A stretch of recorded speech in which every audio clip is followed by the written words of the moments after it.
Every day, visitors fill the rotunda of the National Archives to get a glimpse of the documents that are the foundation of the United States government: the Declaration of Independence, the Constitution, and the Bill of Rights. But the National Archives is not only responsible for the so-called Charters of Freedom, but for all official governmental historical records. At least it has been since 1934, when the Archives was founded, says Assistant Archivist Michael Kurtz. There was a recognition by historians, by public officials and others, that the history of the nation was being lost. Records were kept by the agencies that created them.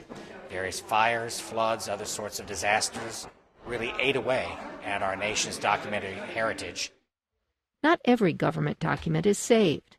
Only 1 to 3% are deemed valuable enough to permanently archive, those of historic significance, like the North Atlantic Treaty, which created NATO.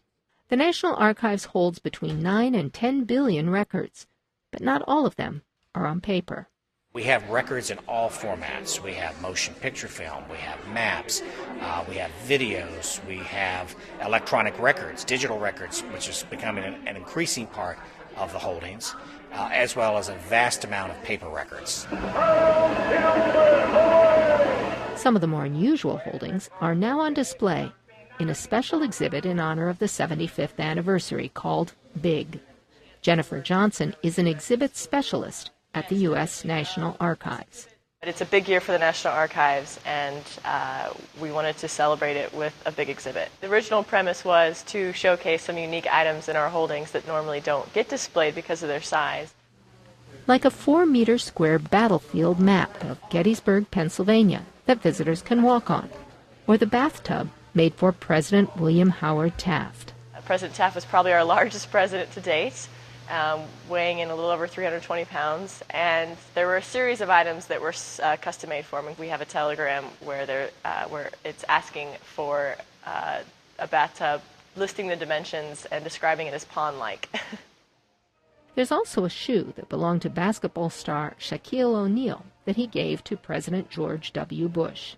But there are also more conventional records in the exhibit, illustrating big events and big ideas in American history, like D-Day, the Normandy invasion that led to the Allied victory in World War II.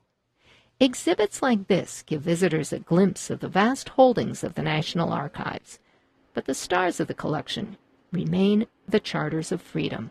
Susan Logue, VOA News, Washington.